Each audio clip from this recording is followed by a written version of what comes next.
সিংহলগড় রাজ্যের একটি ছোট্ট গ্রাম দেবীপুর। এই দেবীপুরেই রয়েছে বিখ্যাত মা ভবতারিণীর মন্দির। এই রাজ্যের লোকজন বিশ্বাস করে যে এই মন্দিরের মা ভবতারিণী খুব জাগ্রত, তাই প্রতিদিন প্রচুর লোক আসে পুজো দিতে। এই গ্রামের জমিদার যে মা ভবতারিণী সেবার জন্য শুধু দুজন পুরোহিত নিয়োগ করেছেন তা নয়, তিনি নিজে প্রতিদিন দুবেলা মায়ের কাছে আসেন প্রণাম করতে। একদিন সন্ধ্যারতি শেষ করে সব কাজ মিটিয়ে প্রধান পুরোহিত ও তার সঙ্গী নিতাই বেরিয়ে যাচ্ছিলেন। এমন সময়, পুরোহিত মশাই, আপনার সাথে একটু কথা ছিল। হ্যাঁ হ্যাঁ, বলুন না জমিদার বাবু, কি বলবেন?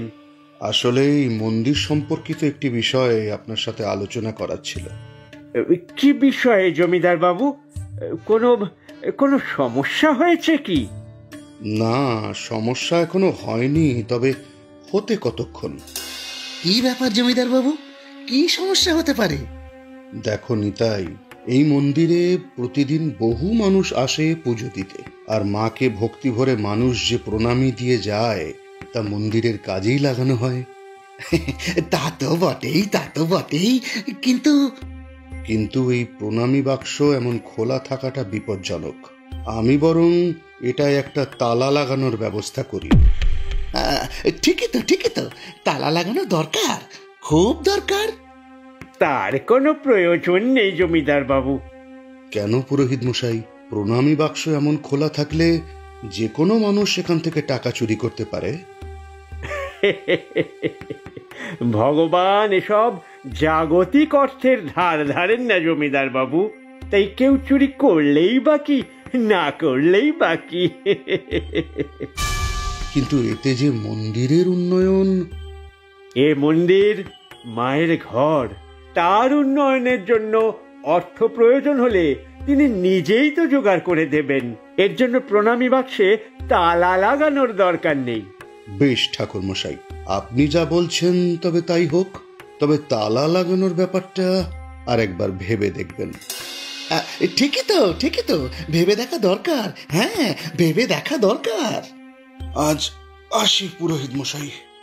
জয় মা ভবতারিণী, সকলকে ভালো রাখো মা, সকলকে ভালো রাখো। কতদিন ধরে চেষ্টা করছি মায়ের প্রধান পুরোহিত হওয়ার, কিন্তু এই বুড়ো হরিহরণের জন্য কিছুতেই করতে পারছি না। হ্যাঁ, এবার একটা উপায় বার করতেই হবে। হ্যাঁ, বার করতেই হবে। এদিকে জমিদার প্রতাপচন্দ্রের একমাত্র ছেলে ছিল এই গ্রামের ভাবি জমিদার। তবে খারাপ বন্ধুদের পাল্লায় পড়ে সে হয়ে পড়েছিল জুয়ায় আসক্ত। দিনের পর দিন জুয়ায় হারত, তবুও সে নেশা ছাড়তে পারত না। একদিন তার এক বন্ধুর বাড়িতে, কিরে বিজয়, এই দানটাও তো তুই হারলি, নে এবার টাকাগুলো বের কর।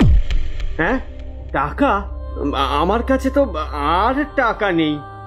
দেখ রে, জমিদার প্রতাপচন্দ্রের ছেলের কাছে নাকি টাকা নেই। আমাদের টাকা কিন্তু আমরা মারতে দেব না, এই বলে রাখলাম। এক্ষুনি টাকা বের কর, এক্ষুনি টাকা বের কর। ভাই ভাই, তোরা বিশ্বাস কর, আমার কাছে সত্যিই আর টাকা নেই। যা ছিল সব দিয়ে দিয়েছি তোদের। শোন বিজয়, তোর এসব নাটক চলবে না, বুঝলি? টাকা না থাকে তো বাড়ি থেকে নিয়ে আয়। আর মনে রাখিস, যদি আমরা আমাদের টাকা না পাই তবে সারা গ্রামে রটিয়ে দেব জমিদারের ছেলে জুয়া খেলে। তখন না থাকবে তোর মান সম্মান, আর না হতে পারবি তুই জমিদার। তোর বাবা তোকে ত্যায্য পুত্র ঘোষণা করবে। না না না না, তোদের পায়ে পড়ছি, তোরা কাউকে কিচ্ছু বলিস না। আমাকে 2 দিন সময় দে, আমি যেখান থেকে পারি তোদের টাকা এনে দেব। বেশ, মনে থাকে যেন, ঠিক 2 দিন, না হলেই।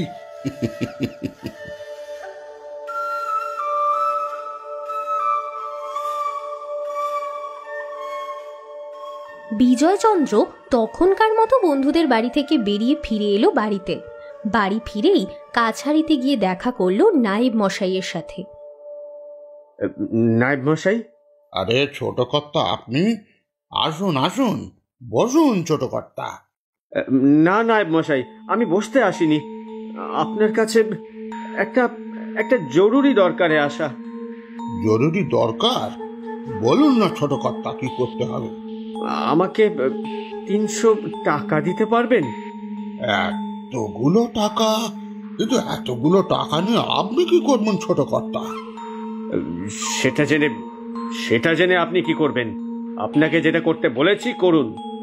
মাফ করবেন, ও টাকা আমি আপনাকে দিতে পারবো না। মানে ছোট কর্তা, গত কয়েক মাসে আপনি জমিদারির খরচ থেকে বেশ অনেক টাকাই নিয়েছেন। গতকাল জমিদার বাবু সব হিসাব দেখে আপনাকে এখন কোনো টাকা দিতে মানা করেছেন। কি? বাবা টাকা দিতে মানা করেছেন? বেশ বেশ, আমিও দেখে নেব।